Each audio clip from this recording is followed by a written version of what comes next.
Hola, qué bueno que están otra vez en Plaza de Armas aquí por Capital 21. Antes de continuar les voy a recordar nuestro correo, es plazadearmasc21@gmail.com, y también déjenme recordarles nuestra página, la página de Plaza de Armas, que es www.plazadearmas.tv. Bueno, el día de hoy vamos a continuar con la sección de las evocaciones requeridas, que es la sección dedicada a figuras fundamentales de la vida nacional, y en esta ocasión lo vamos a hacer de otro de los gigantes de la primera mitad del siglo XX. Se trata de Luis Cabrera.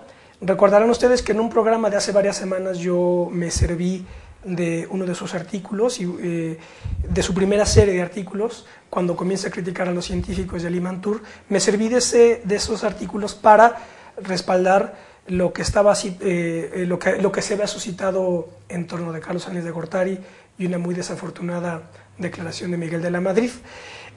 Así que, bueno, dada la catadura y la relevancia de un personaje como Cabrera, pues nos llevó a decidir organizar un programa dedicado a él, y pues para ello tengo la fortuna de volver a convocar una mesa extraordinaria. Está con nosotros la doctora Eugenia Meyer.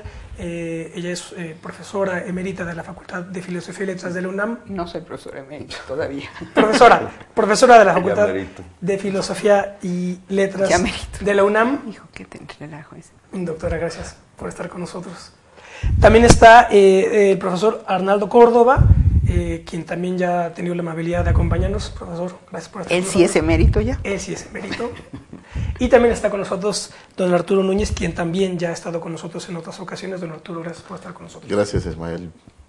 Muy bien, bueno, pues voy a, para entrar a la charla, voy a leer la semblanza que otro gigante hace de él, don Jesús Silva Herzog, en esta edición pues muy singular de Cuadernos Americanos, biografías de amigos y conocidos.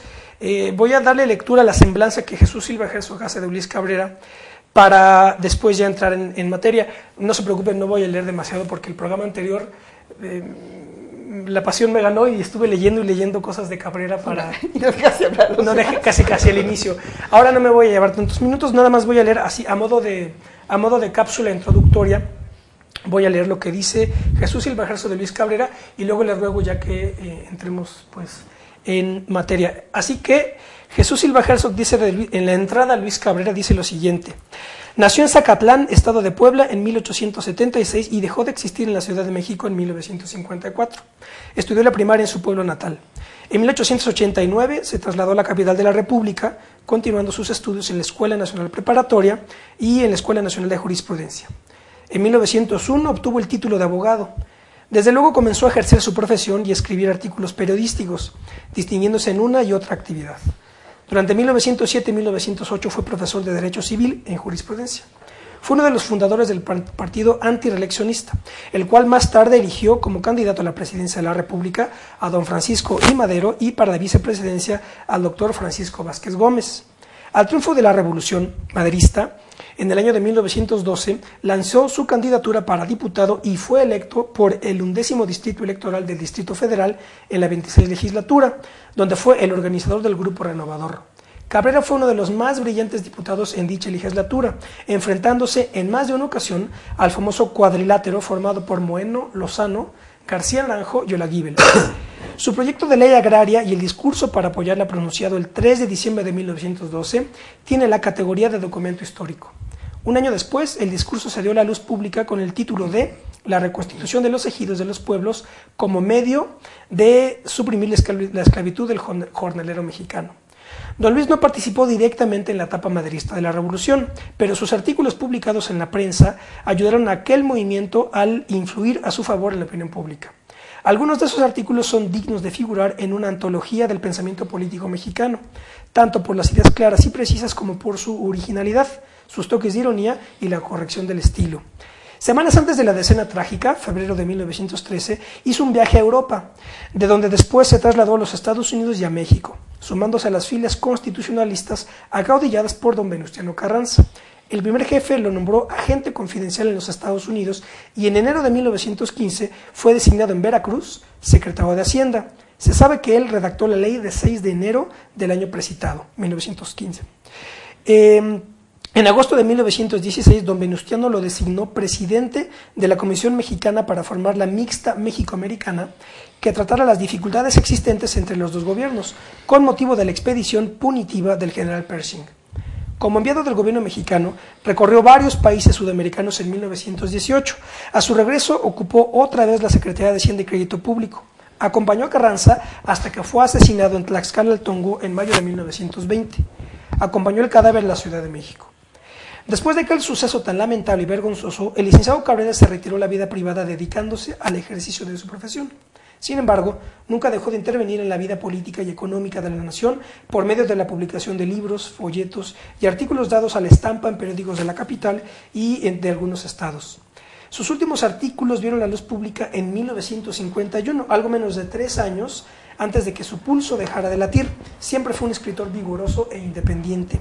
Sus escritos políticos los firmaba con el anagrama de Blas Urrea y los literarios con el de Lucas Rivera, como su versión castellana del Cantar de los Cantares, su novela La señorita Elsa y Musa Peregrina, traducidos del inglés, francés, italiano, catalán y del cercado propio. Entre sus libros, colección de artículos, cabe citar los siguientes: Obras políticas del licenciado Blas Urrea, La herencia de Carranza y 20 años después. Entre sus folletos merece mención especial El balance de la revolución, conferencia leída en la Biblioteca Nacional. Dicha conferencia suscitó un verdadero escándalo político y numerosos artículos en contra de Cabrera, de personas adictas al gobierno del presidente Ortiz Rubio. Luis Cabrera sirvió con inteligencia y lealtad a la revolución en su etapa constitucionalista, lo mismo que a Carranza cuando ocupó la presidencia de la República. Entre sus libros hay que añadir Los problemas trascendentales de México, de 1934, Un ensayo comunista en México, 1937, La revolución de entonces y la de ahora, de 1937, Una opinión mexicana sobre el conflicto mundial, de 1951, y Luis Cabrera, bibliografía, aspectos de su vida, páginas escogidas, de 1951, obra publicada por iniciativa de su hija Mercedes, con introducción de ella, para celebrar los 50 años del ejercicio profesional de su señor padre. Don Luis Cabrera fue indiscutiblemente un revolucionario mexicano de su tiempo, desde 1910 hasta 1920. Después se advierten demoras, dudas e incomprensiones del momento que vivía nuestro país.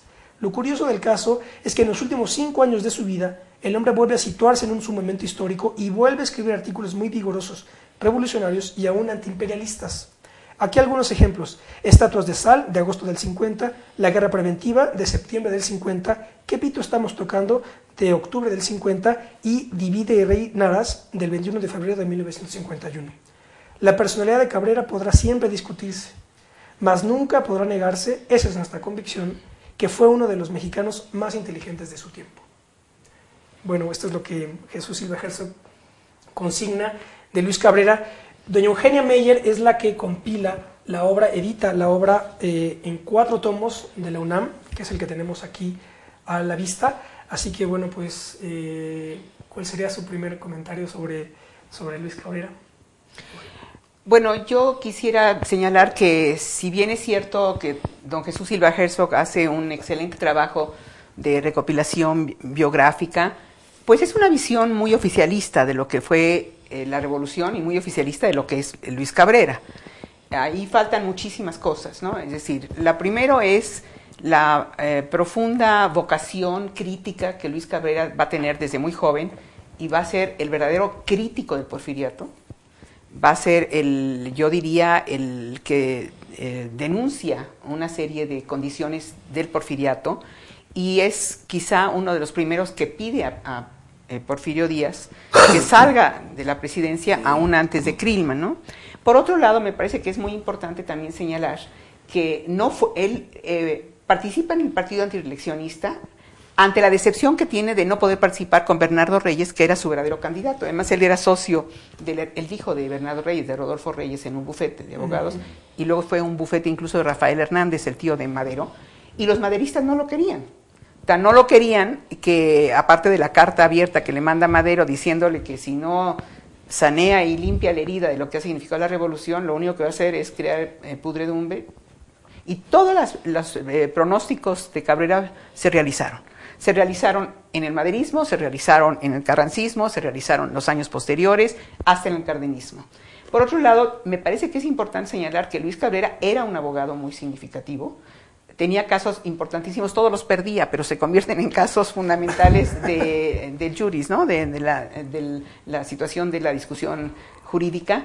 Y siendo él director de la escuela, la facultad, lo que es hoy Facultad de Derecho, es cuando se organiza una huelga y se inicia la Escuela Libre de Derecho, que también me parece importante señalar, porque esto marca una pauta fundamental de distanciamiento, que hoy lo estamos viendo con el grupo de gente que está en el poder, ¿no? Que vienen casi todos ellos de la Escuela Libre de Derecho, ¿sí? Por otro lado, es cierto que Cabrera va a estar con Carranza. Yo creo que es, sin duda, el teórico del carrancismo. Fue el primero que habló de Carranza en 1911 como un posible candidato y un hombre muy importante. Y tiene frases ahí muy célebres, la revolución, entonces todo se puede permitir.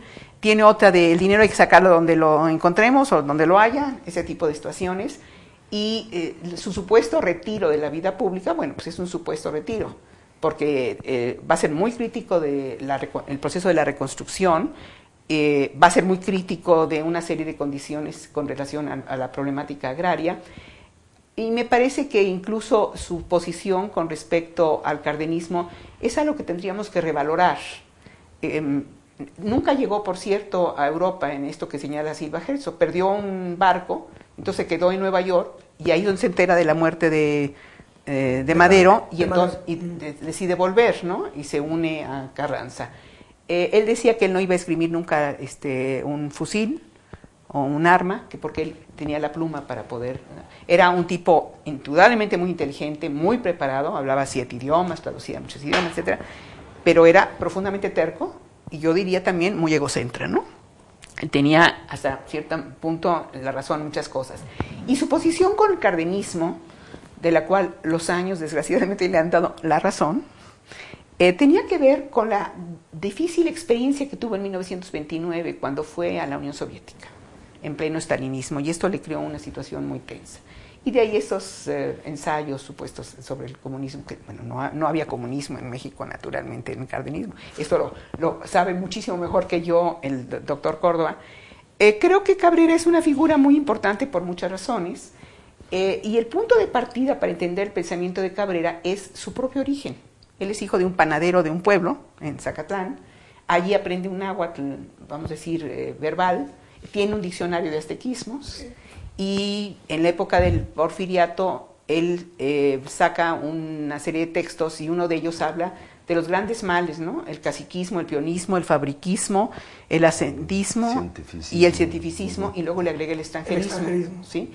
Entonces, yo creo que es el gran pensador, por lo menos hasta 1920, de lo que era la revolución, y claro, él marca su diferencia diciendo, es la revolución de entonces y la de ahora, ¿sí? Que son dos cosas distintas. Enrique Ramírez y Ramírez le decía que en esos momentos había, según a juicio de Ramírez y Ramírez, dos grandes teóricos de la revolución, Luis Cabrera, y en las antípodas, Lombardo Toledano, según Ramírez y Ramírez. Sí, bueno, yo no sé, digo, tampoco quiero aprovecharla, pero yo creo que la situación es muy diferente porque Lombardo Toledano tiene una participación completamente distinta y ahora, Lombardo también tiene un papel determinante durante el cardenismo. No, nada. Era un jovencito. Sí. El otro sí, está señalado entre los precursores, Luis Cabrera. Sí. Pues no hay comparación. Los méritos de Lombardo estarían en otro momento histórico, ¿no? Sí. No se regatean, pero... Y otro tipo de méritos. Exactamente. La vida política de Lombardo empieza en 1922, cuando se vuelve líder magisterial, claro, y entra al sindicalismo mexicano en esa época. Y luego, pues, tiene varios méritos también. Es introductor del marxismo en México, se le reconoce. Y el arquitecto de la CTM. Es un hombre que vivió la revolución, que fue protagonista de primer nivel. Don Hernando, en su libro fundamental, La ideología de la Revolución Mexicana, en el capítulo 2, pone de liberalismo al populismo. Y ahí usted, plantea que, digamos, el aspecto fundamental de ese momento fue la recuperación de la tradición liberal como la tradición que vertebra al Estado Nacional en el siglo XIX, y después, en la parte del redescubrimiento del pueblo, usted pone como las distintas interpretaciones de ese liberalismo, y pone usted Madero, Guistán Orozco el programa del Partido Liberal Mexicano, Andrés Molina Enríquez y Luis Cabrera, como el heredero. Sí, digamos el proceso ideológico de la Revolución Mexicana, para usar una expresión de don Jesús Silva Herzog, se da todo dentro de la esfera histórica del liberalismo. El liberalismo. Es la matriz. Es decir, hay una división entre liberales, oligárquicos, que son todos los que siguen a Porfirio Díaz, y liberales que se sienten herederos de la tradición de aquello que don Jesús Reyes Heroles llamó liberalismo social. Es decir, la pugna se da entre ellos. Hay un escrito, un discurso de Jesús Urueta donde dice, es que aquí se lucha por la libertad. Unos hablan de una libertad que es de los escogidos, de los privilegiados. Otros hablan de una libertad del hombre. Y ahí están estas oposiciones. Del pasado viene el espíritu liberal tratando de rescatar nuevamente a México. Es un pasaje muy lindo ese. Bueno, entonces esto se da. Pero digamos que es todavía un pensamiento elitista, ¿no? O elitario. Es decir, es una pugna de ideologías. Pero la revolución tiene esta virtud que descubren todos ellos. Esos que están mencionados, inclusive yo diría hasta en ese orden. Es decir, la presencia del pueblo, la irrupción de las masas en la lucha política. Y el cambio de visión de lo que es el mismo marco, el mismo horizonte ideológico en el cual se habían movido todos. En el 19. Exacto. Si no hay que olvidar, por ejemplo, que un radicalismo así como el que dio lugar el anarquismo, Flores Magón. con Flores Magón, sobre todo, ya en su etapa final, claro. En su etapa final, anarcosindicalismo y esas cosas, en realidad viene del liberalismo. Pues el anarquismo, todo el mundo lo sabe, es un liberalismo exacerbado. No en balde el propio título del partido. Claro, por supuesto. Y todos ellos, ¿cómo se llamaba Arriaguita? Arriaga, Ponciano. No, el sobrino nieto, Camilo. Camilo Arriaga. Bueno, don Camilo, ese traía en la mente el discurso de Ponciano Arriaga, aquel famoso discurso. El voto particular. Del voto particular en el Congreso del 56-57. Y luego las pugnas dentro del anarquismo entre los radicales, que eran Flores Magón y algunos otros, y los que reivindicaban ese liberalismo social, vamos a llamarlo así, son clarísimas.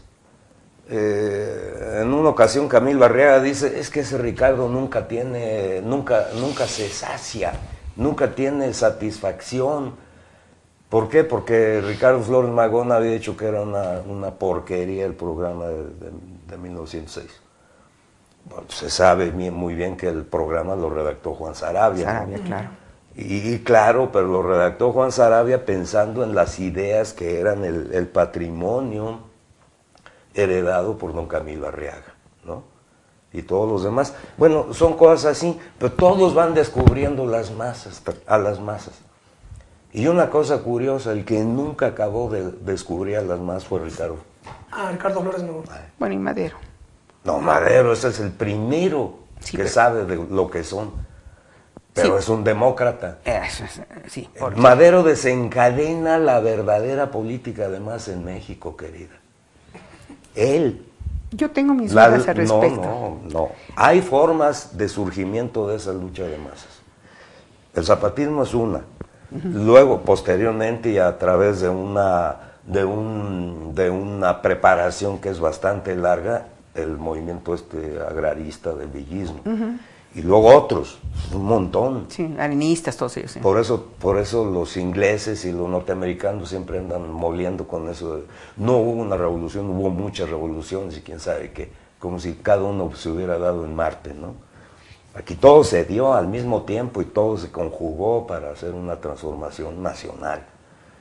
Entonces el problema es que el primero que sabe qué quiere decir la ciudadanía, actuando la ciudadanía de carne y hueso, es Madero. Sí, Todos los demás vienen a descubrir a las masas de otra manera. Sí, pero el concepto Él sabe que ahí está la clave para derrumbar la dictadura, desde el principio. Su libro, acuérdate, su libro es de 1907.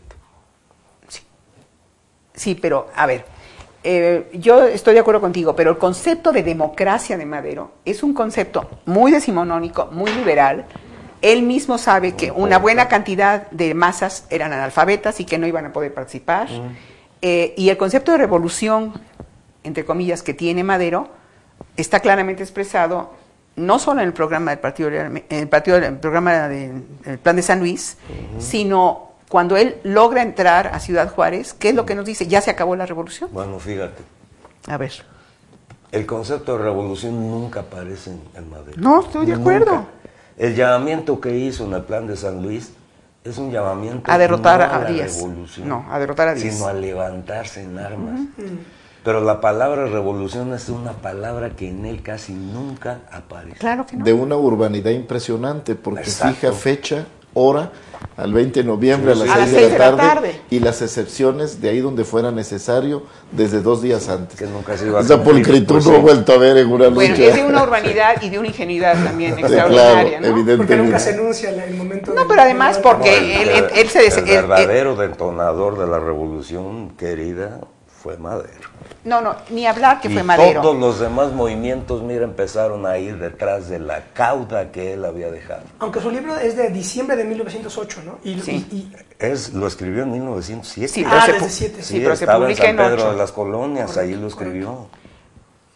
Yo creo que Madero indudablemente tiene el mérito indiscutible de haber, vamos a decir, abierto los cauces de un gran movimiento que se torne popular. Yo sigo pensando que Madero, en primer lugar, era un demócrata, pertenecía a la burguesía hacendada del norte del país, tenía una serie de conceptos muy claramente estructurados, había tenido gran influencia con el liberalismo europeo también, etcétera. Pero el concepto de masas, que tú conoces muchísimo mejor que yo, todo lo que es la política de masas, es algo que se le va a ir dando en las condiciones específicas, no en la Asociación Presidencial en 1910 y el Partido Nacional Democrático. Perdóname, mira, yo ahí digo una tontería en el libro. No dice ninguna A ver, Y tontería. yo siempre lo he señalado y he hecho la autocrítica desde que me di cuenta. Yo digo allí que Madero no era un revolucionario. Oye, tumba un régimen dictatorial y no es revolucionario. ¡Qué barbaridad! Sí, pero me arrepiento de haber escrito eso y cada vez que he podido volver sobre el tema, lo he reconocido. Dije una burrada allí Sí, pero y a ver, allí quedó. vamos a ver, El problema cuando dices es que tumba, Madero es el único que se da cuenta de que contra los fusiles, las masas. Eso es el primerísimo que se da cuenta. Y entonces, como no quiere la revolución, mira, el espíritu del libro es, hombre, señor general, usted ha hecho grande a usted, México, sí. pero materialmente, ¿verdad? Porque políticamente nos ha hundido usted en la miseria. Entonces lo que tenemos que hacer es complementar su gran obra material, ¿verdad?, con una transformación democrática. y lo invita entonces a unas elecciones libres, sí. Y él tiene muy clara ya la idea. Si a mí me sorprende la visión de Madero. Dicen que era espiritista, a lo mejor fue por eso, ¿verdad? Pero bueno, en todo caso es un hombre que sí ve, y ve mucho más allá. Pero como era un conciliador y no era un revolucionario, ahí se echó en contra a gente como el propio Cabrera. Luis Cabrera. En la revolución, le reprocha, ¿verdad?, que sea tan collón y que haya dejado que todas las fuerzas enemigas sobre todo el ejército de la revolución siguieran allí y siguieran mandando, lo peor de todo. Entonces él lanza ahí un grito de alerta. Es decir, aguas, porque esto se va a acabar si seguimos así. A ver, Arnaldo. Es una de las premoniciones que él tuvo. Y Déjenme darle lectura a un fragmento que está aquí en la introducción de doña Eugenia, que es en verdad fantástico, la potencia que tiene Cabrera y la valentía le dice a Madero: las revoluciones son siempre operaciones dolorosísimas para el cuerpo social, pero el cirujano tiene ante todo Que el deber limpiar. de no cerrar la herida antes de haber limpiado la gangrena. Usted abrió la herida y usted está obligado a cerrarla, pero guay de usted se acobardado ante la vista de la sangre o conmovido por los gemidos de dolor de nuestra patria, cerrara precipitadamente la herida. El sacrificio habría sido inútil. En otros términos, y para hablar sin metáforas, usted, que ha provocado la revolución, tiene el deber de apagarla. La revolución debe concluir. Es necesario que concluya pronto y usted debe ayudar a apagarla, pero apagarla definitivamente y de modo que no deje rescoldos. La responsabilidad de usted en este punto es tan seria que si no acierta a percibir con claridad las reformas políticas y económicas que exige el país, correrá usted el riesgo de dejar vivos los gérmenes de futuras perturbaciones de la paz o de no lograr establecer por completo la tranquilidad del país. Bueno, yo como aprendí mucha historia de la Revolución Mexicana a partir del libro fundamental de Arnaldo Córdoba, que sigo creyendo que es el libro más importante de su generación y de muchas posteriores, yo aprendí en Arnaldo Córdoba dos cosas que son importantes. Efectivamente, Madero es el detonador de la revolución. Yo creo que Madero solamente de manera indirecta propicia la renuncia de Porfirio Díaz. Hay una serie de factores que llevan, no nada más la edad, el famoso dolor de muelas. ¿Por qué indirecta? ¿Por qué? Porque cuando finalmente entran a Ciudad Juárez y toman Ciudad Juárez y se hacen los famosos tratados, hay una serie ya de elementos de la descomposición propia del régimen, ¿sí?, que se van a conjugar para poder lograr esta hora. Pues ya estaba caído. Bueno, sí, pero no fue que no estaba tumbado nada más porque Madero, y tú sabes perfectamente bien. Madero lo alcanzó a levantar un poco. Sí, pero no olvidemos que la revolución, la verdadera gran revolución, eso lo aprendí yo de ti, en 1913 se da cuando se hace la revolución social, ¿sí? Que Madero no podía entender ni podía ver. ¿Con el plan de Ayala? ¿Con el plan de Ayala? No, nomás con el plan de Ayala. Es decir, eso en parte, pero cuando el viene plan de ya Ayala la es anterior adopción del reformismo por parte del constitucionalismo. Sí. Es decir, Carranza y el carrancismo en Veracruz. Y de ahí en eso adelante, es 14. Empezando por la ley del 6 de enero. Las adiciones del plan de Veracruz, ¿no? Y luego la ley del 6 de enero. Entonces, y Carranza no era tampoco un revolucionario en el sentido pleno, es decir, era un hacendado también del norte y no veía una serie de disposiciones. Claro, se le atraviesa la Convención de Aguascalientes, que es una gran demostración, ahí sí, de la fuerza de las masas, y a fuerza también tiene que propiciar algo para ganarles el terreno y para adelantarse, ¿no? Y hace la ley del diciembre de 1914 y luego la ley del 6 de enero, ¿no? A mí me parece que también hay un problema histórico, que es el problema del maniqueísmo, ¿no? Claro. O son buenos o son malos o son héroes. La revolución la hacen los pueblos, eso sin duda. Claro que tiene que tener dirigentes, etcétera. Pero en la historia de México, uno de los grandes conflictos es cómo nosotros hacemos las conmemoraciones. Ahora que estamos en plena moda de las famosas centenario, que además me parece muy interesante porque finalmente ni el centenario ni el bicentenario son temas que le pueden interesar al partido en el poder, porque no tiene nada que festejar. Eso es otro asunto, ¿no? Entonces... Ciertamente. Bueno, entonces... Para el PRI habría sido formidable. Claro, pero el hombre... Para estos... Bueno, el PRI es el creador de toda una historiografía oficialista sobre la revolución porque los justificaba. Por eso yo creo que tu libro es tan importante, porque vienes a darles de tajo, les cortas la cabeza con una serie de preceptos. Entonces, todos son buenos, todos están metidos en Monumento a la Revolución, ¿verdad? Los que no se pudieron ver en vida o se asesinaron, todos concilian, ¿no? Hay historias maravillosas como la de, no sé exactamente, creo que es el aniversario de la muerte tanto de Cárdenas como de Calles, entonces ese mismo día, entonces el PRI no podía permitir tenerlos a los dos, entonces a unos los festejaba en su nacimiento, a otros en su muerte, ¿no? Pero lo que no quiere la historia oficialista y oficiosa, diría, es hablar de las grandes diferencias. Las diferencias entre Obregón y Carranza tenían mucho que ver con esta visión social y con esta idea de lo que eran las masas, ¿no? Cada uno en sus contextos, cada uno en su tiempo. Por eso también es que Cabrera se convierte en un férreo crítico del cardenismo. Primero de Obregón, Calles, todos. Mira, y luego Cabrera nunca habló mal de Carranza.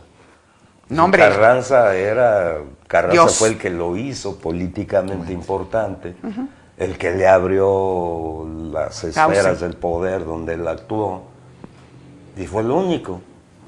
porque con Madero él fue diputado. Pero no lo dejaron ser nunca secretario. Nunca pudo él destacar en No, esa además la cámara. familia no lo quería. Claro, no, pues había una serie de problemas. Pero el caso de Cabrera es increíble, ¿no? Porque es siempre una especie de enfant terrible, Sí. ¿no? De todos, excepto de Carranza, de todos. Sí. Entonces es siempre una especie de conciencia crítica. Crítica, sí. El yo Es la acuso. conciencia crítica Como de Madero. Mújica decía que él era un puercoespín, Pero que no podía ser político. Pero era diferente. No, Mújica es otra cosa. Es otra cosa. Sí. Además, Mújica es mucho más práctico que ideológico. No es radicalmente otra cosa, ¿no? Pero es otra cosa. otra cosa. Sí. Pero Carranza, por ejemplo, Carranza y todos los carrancistas apreciaban mucho a Cabrera, siendo muy joven, porque era muy joven todavía, claro. Cabrera. Lo apreciaban mucho por su inteligencia, por sus destellos así de genio, por las ideas y las ideas que él manejaba, que no eran muchas, pero que eran fundamentales, ¿no? Por ejemplo, esa idea de los ejidos, que no es más que la reivindicación del ejido medieval español, ¿no? Claro. Las tierras que están afuera del pueblo, Que le sirvan para pero que complementar. en el porfirismo se habían convertido en pasto de las deslindadoras y a los pueblos los habían dejado sin terrenos. Entonces él veía allí una solución, y la ley del 6 de enero está, evidentemente que es obra suya, está inspirada en ese modelo. Luego, cuando llega Obregón al poder, le entrega la Comisión Nacional Agraria, de la que Cabrera había hecho delegado representante a Molina Enríquez para que pudiera estar en el Congreso Constituyente. Entrega la Comisión Nacional Agraria, y ahí sacan esa famosa circular 51, que Cabrera dice eso es comunismo, y es que sí era. Bueno, comunismo no, sino sovietismo. Sí.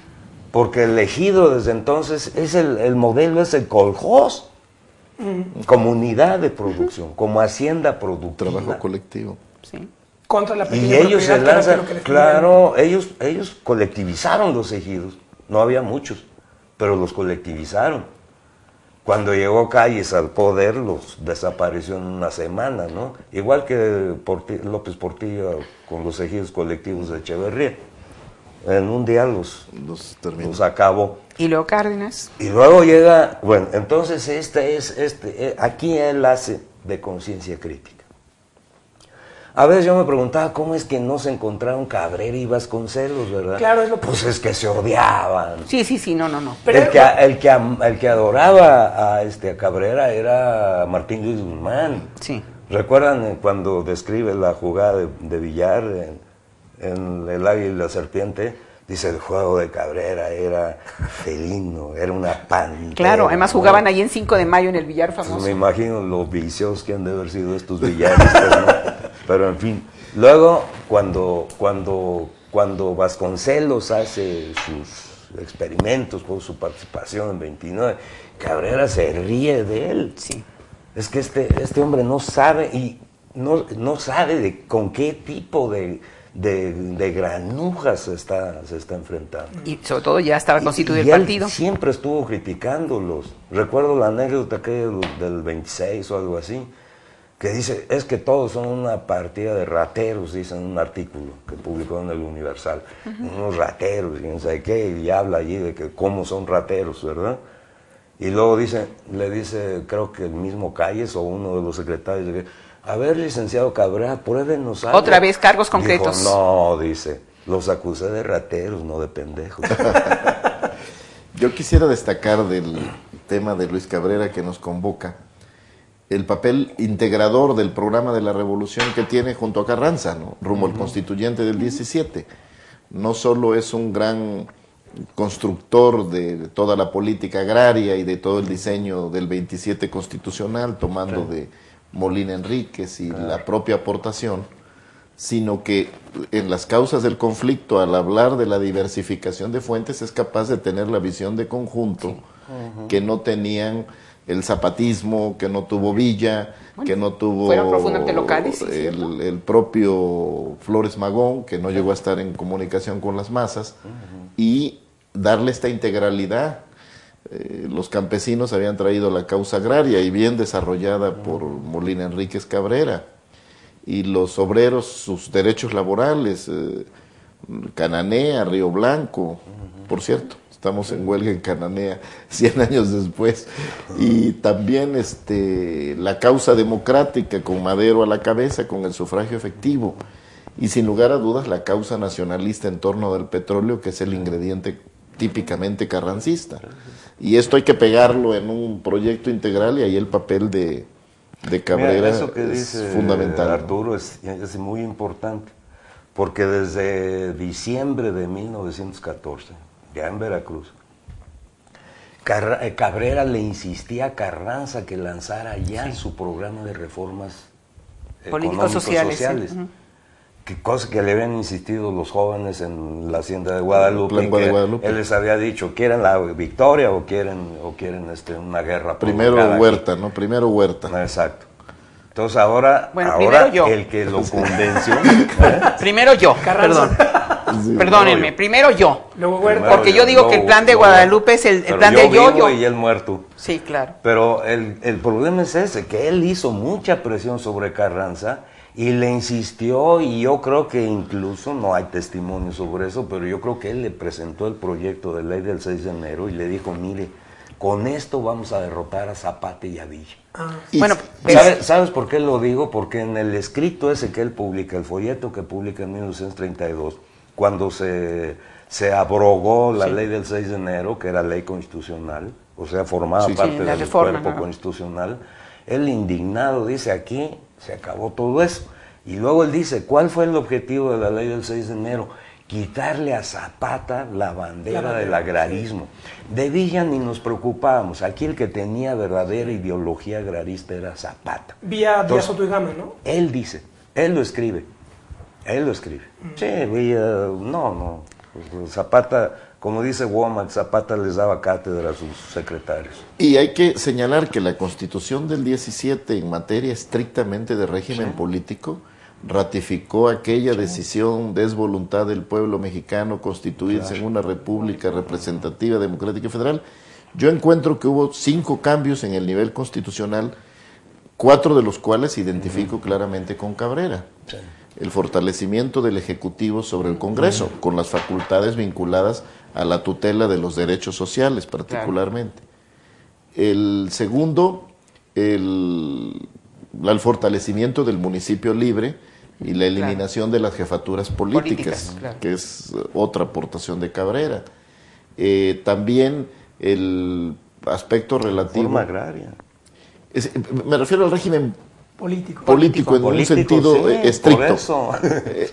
Claro, no como hay que redimir a los demás, no, como arma política. Sí, como tú bien señalas en el prólogo de los grandes problemas nacionales, respecto de Molina Enríquez, que es el gran teórico del poder político y de que tiene que ser el Estado, lo que habían sido balbuceos en el voto particular de Ponciano Arriaga, que los liberales tienen que abdicar de una tesis fundamental de la doctrina, que es la no intervención del Estado, y tienen que reconocer que hay un problema agrario y que el Estado se tiene que hacer cargo y resolverlo, y que el primer intento de las leyes de amortización terminó en concentración de la tierra y nutrido por la ley de nacionalización y las deslindadoras, y había que reconstituir la democratización de la propiedad de la tierra, en lo que también Cabrera es fundamental. Pero en el ámbito político, fortalecimiento del poder presidencial, incluyendo eso lo agarra de Molina Enríquez, la tutela de derechos sociales, el municipio, fortalecimiento del municipio libre, la supresión de los jefes políticos. Y desde luego el principio de la no reelección y el sufragio efectivo, que lo había acuñado y hecho paradigma Madero. Y un quinto elemento que no está en Cabrera, pero que se va desarrollando, que es la cancelación de la personalidad jurídica de las iglesias y la no intromisión en política. Si vemos, estas son las 5 cosas que quedan de alguna manera constitucionalizadas. Bueno, pero eso basta para hacer un cambio profundo de régimen. Ahora, yo creo que el jacobinismo ese no es de él. No, por eso digo que ese no es de él, ese viene de Mujica. A ver, pero tenemos dos cosas que me parecen fundamentales desde el punto de vista, vamos a decir, de lógica histórica. Luis Cabrera, desde que se hace su primer plataforma política para ser diputado de la 26ª legislatura, retoma sus artículos en contra de obra política, en contra, como Blas Urrea, en contra del positivismo, en contra del cientificismo, de los famosos cargos concretos, etcétera, y de ahí saca los grandes males. Ahí es cuando le dice incluso a Porfirio Díaz: todos los partidos políticos son enemigos de usted, con todo lo que usted ha hecho, y estas ideas del fabriquismo, ascendismo. Entonces, ahí está la esencia. Esto le va a servir... Las causas del conflicto, creo que le llamó. Sí, y todo esto es la esencia de su plataforma política para ser diputado de la 26ª legislatura, y esa es la esencia, naturalmente, de las famosas reformas del 14. Lo que sí creo que es importante señalar es que Cabrera también es el creador o el que propone el diseño de esta famosa convención en la Ciudad de México, porque él es el que hace el discurso hablando de las ventajas del civilismo en contra de estos caudillos, sociales, de diferentes tipos, incluyendo naturalmente a Obregón, que no tiene éxito el 1 de octubre, lo hacen de lado, pero la idea de la convocación, de convocar a una convención, fue de Cabrera. Y se la vendió, digamos, a Carranza. Entonces, cuando la convención se va a Aguascalientes y empieza a elaborar, Cabrera sí tiene la enorme claridad de que en ese momento Carranza puede perder el control. Y es ahí donde vuelve a insistirle. Y también no nos olvidemos de que la convocatoria a un Congreso Constituyente empieza a surgir como una idea de Cabrera y de Pallavicini, para decir la Constitución tiene que modificarse, tiene que reformarse, etcétera, lo cual resulta también un poco irónico, ¿verdad? Porque el primer jefe del movimiento constitucionalista que defendía la Constitución 57 es el que finalmente va a proponerse una nueva Constitución. Ahora, en esa nueva Constitución no les queda otro remedio a los constituyentes que asumir muchas de las ideas de la Convención de Aguascalientes, que yo siempre he sentido que por razones de carácter más ideológico que real, le han dado menos importancia, hasta muy reciente, yo diría, hasta que aparece el libro de Arnaldo. Lo digo en serio, porque la Convención de Aguascalientes era vista como un momento importante, pero no la radicalización de muchas de las ideas que van a tener que ser asumidas en el Constituyente 16. Y su integración, ¿no? Naturalmente, 16, son de la Convención de Aguascalientes. Y también, claro, Zapata, como dice Jack, sabía más que todos que lo rodeaban, pero hemos menospreciado también todo el valor de los hombres que rodearon a Villa y la propuesta agraria del villismo, que también me parece muy importante. Y claro, en esta playa de pérdidas nos hemos olvidado de un factor, de un elemento importantísimo en esta parte, que es Pascual Orozco, que también tiene una visión, ahora sí, de las masas y lo que está sucediendo, pero claro, como se le ocurrió unirse a Huerta, nada más tenemos historia de buenos y de malos. Yo quisiera volver a la relación con Vasconcelos, porque Vasconcelos se expresa muy bien en sus memorias de Cabrera. Dice, del que se desprecia, del que manifiesta un desprecio total es con Carranza, pero él dice, el que debe haber sido presidente era Cabrera. Él sí era político, yo era un mesías, eso lo dice Vasconcelos. Bueno. ¿Pero Cabrera cómo veía a Vasconcelos? No, Cabrera lo despreciaba, no le veía ninguna seriedad. Lo despreciaba profundamente. Ajá. Pues mira, sabía lo que eran los intelectuales, esos intelectuales surgidos de la revolución. Y además Cabrera... Gente que andaba en el más allá. Y en el ciberespacio antes de que se inventara. Ándale, no, pero además hay otra razón. Es decir, realmente no les veía nada de común con el movimiento revolucionario, y la verdad es esa. Y además ese articulito de Lombardo, el ensayo se queda sobre la filosofía de la Revolución Mexicana. Es de 1932, si no me equivoco, está publicado en la revista de la universidad. Y él dice, es que estos eran los filósofos de la Revolución. Antonio Caso, José Vasconcelos, no es cierto. Ellos estaban en el limbo. Pero además hay un Lo que sí quisieron hacer con la fundación de la Escuela de Altos Estudios fue darle, digamos, una salida dinamismo educativa a ese movimiento que se estaba dando, del Ateneo, ¿verdad? Y que quería ser una continuación del Ateneo, ¿no? Sí. Es decir, con un nuevo planteamiento de cosas y de ideas y de materias. Pero la pregunta que tú haces, tenemos que agregar algo muy importante. Cabrera tenía un profundo desprecio por Vasconcelos, por un hecho muy importante, porque Vasconcelos abiertamente apoya a Obregón. Y ese es un momento de decisión. Porque atacaba a Carranza. Bueno, por eso, pues, al apoyar a Obregón. Pues le decía... El primer pocho. Él dice que fue el que inventó la expresión esa con sus uñas listas. Vasconcelos. Sí, pero... Y luego también dice que el sufragio efectivo no reelección fue obra suya. Porque dice... Bueno, Ulises Criollo, sí, sí. Bueno, Ulises Criollo es una... Pero lo que no soportaba Cabrera de Vasconcelos es que le pegara tanto a Carranza. Y que se uniera después a Obregón. Sí, en la luego forma que había se la unió, fama de que se había hecho villista y es cosas que nunca y fue la cierta, famosa ¿no? creación de la CEP, los problemas sí. que había en esto. Entonces, hay un profundo desprecio. Ahora, yo creo que como todo libro autobiográfico, bueno, cada quien le pone crema a sus tacos, ¿no? Y en el caso de Vasconcelos, bueno, es una fantasía maravillosa el Ulises Criollo, ¿no? Claro, lo más terrible de todo esto es ver en qué termina, ¿no? Es decir, el final fascista de Vasconcelos, a mí me parece que es muy importante, como es importante el terrible lema fascista de nuestra universidad, creado por Vasconcelos, ¿verdad? No le daré No, mucho fascista me peso parece. a No, sí.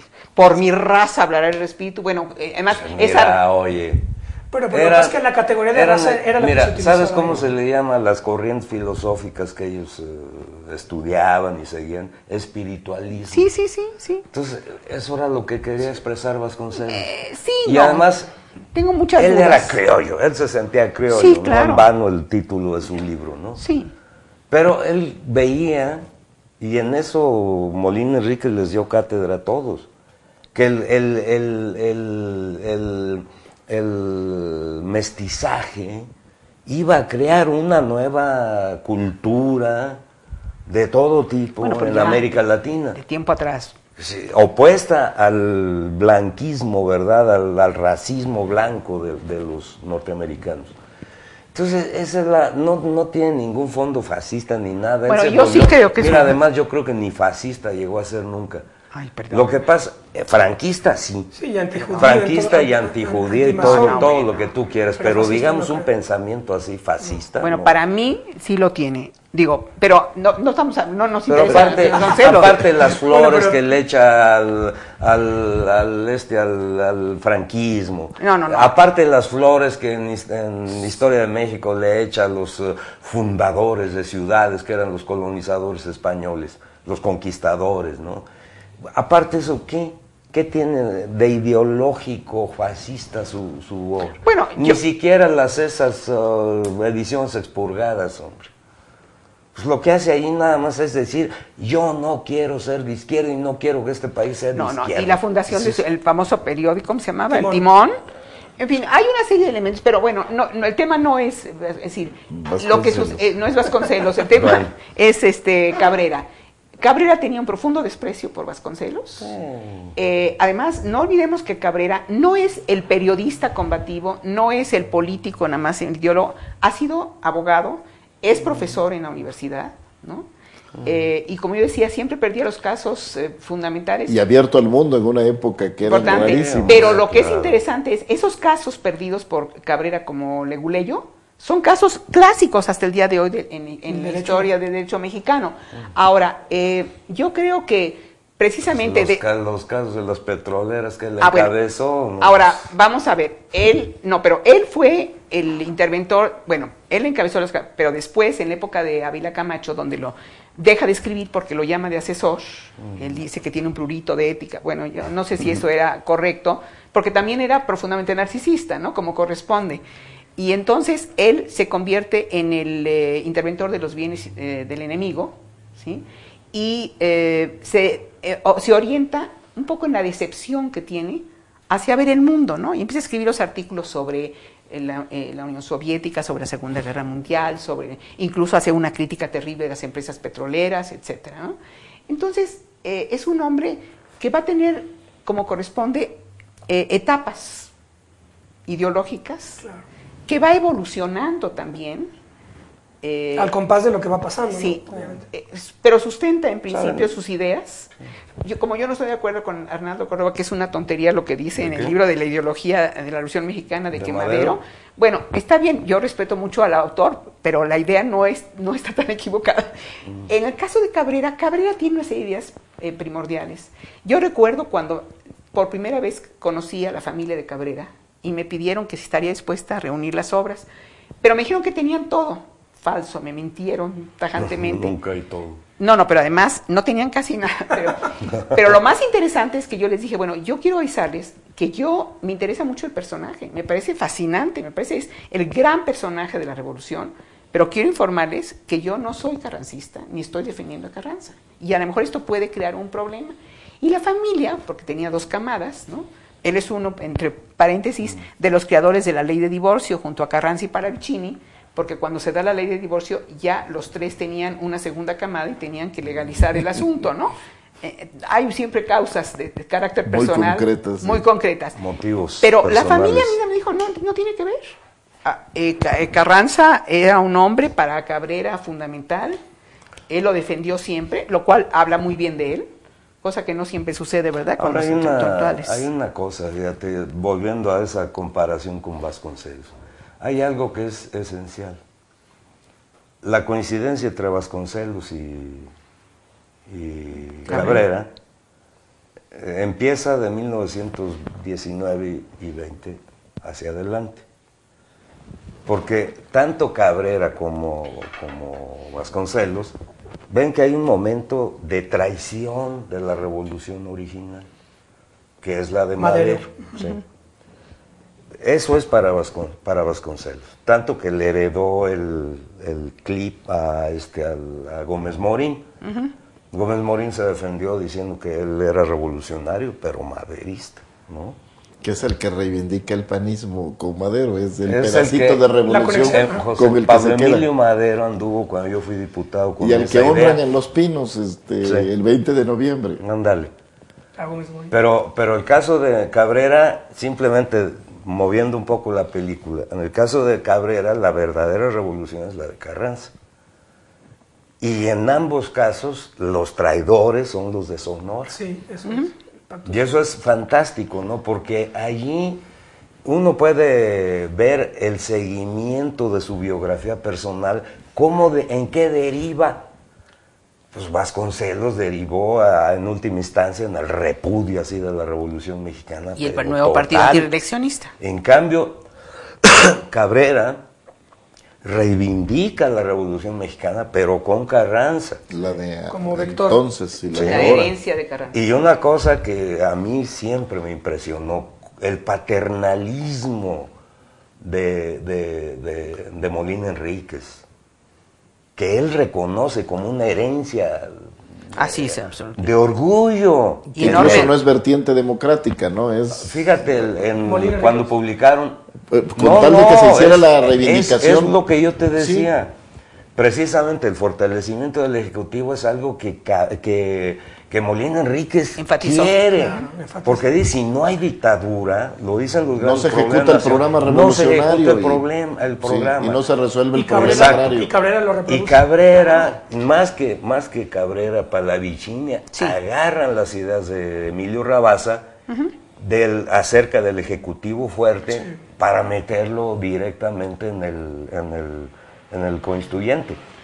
Y ahí, por eso te decía, la reforma agraria como palanca política. Claro. Porque fíjate que el mayor fortalecimiento del Ejecutivo se da justamente es la primera autoridad agraria 27. Del país. Sí. Exacto. Además con facultades expropiatorias. Caray, creo que en la letra del original del 27 está: el Ejecutivo para realizar la reforma agraria debe estar dotado de facultades expropiatorias. Ya se te acabó el tiempo. Nos queda un minuto, les rogaría un comentario final, qué pena se nos fue con el tiempo. Un comentario final para comentar de acuerdo con las etapas de la vida de Cabrera, que Eugenia Meyer ha destacado mucho como teórico de la revolución y crítico de la revolución, en las dos partes hizo aportaciones fundamentales. Obviamente en la de teórico, porque le tocó ser hombre de acción, de estar en las decisiones, pues fue un actor fundamental para resolver, el ancestral problema de la propiedad de la tierra y de integrar un proyecto nacional para que la revolución no terminara en una anarquía. Y como crítico tuvo momentos de lucidez para hacer ver fallos y que evidentemente pues tuvo equivocaciones también producto de su propia pasión y de su propia militancia, lo cual en todo caso era muy claro y no era negado. Bueno, yo creo que en efecto, como dice el licenciado Núñez, es un personaje muy importante de la historia de la Revolución Mexicana y es un personaje que necesita ser permanentemente reevaluado, reestudiado y reconsiderado, porque como la historiografía de la Revolución tiene más que ver con las condiciones políticas y las condiciones circunstanciales o coyunturales, a veces se olvidan estos personajes que determinaron la vida política del país. Pues yo sigo reivindicando la idea esta del Luis Cabrera enfant terrible, ¿no? De todos los regímenes políticos a partir de la revolución. Es decir, esa conciencia crítica que si hubiera sido más abundante en nuestro país, probablemente habría contribuido a crear una cultura política, de discusión, de debate, que el autoritarismo unipartidista finalmente acalló. Yo creo que eso fue esencial. No hay un momento de la vida de Cabrera en que no se manifieste esa capacidad suya de ser precisamente una conciencia crítica, ¿no? Y en el momento en que están pasando las cosas, no así lanzando lemas o creando teorías o nada por el estilo. Él analiza. Yo creo que desde ese punto de vista es un personaje indispensable para la comprensión de la historia de nuestro país en general, ¿no? Y sin embargo también habría que agregar nada más que Cabrera de alguna contribuye al autoritarismo, otorgándole a Carranza todo el poder. Esa es la culpa del mecenazgo intelectual de Molina Enríquez. Claro. Bueno, pues ya dedicaremos otros programas. Bueno, don Eugenio, muchas gracias. Bueno, Cabrera y su circunstancia, diría Ortega. Eso. Diría Ortega, claro, me parece muy muchas bien. Gracias. Gracias, don Arturo. Gracias. Bueno, nos vemos la próxima. Esta fue Plaza Hermosa. Hasta pronto.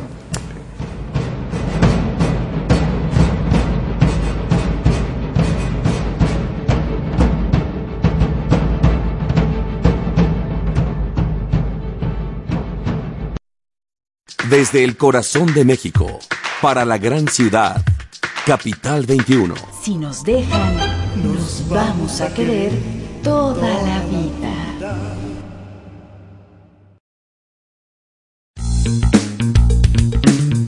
Todas las voces, toda la participación.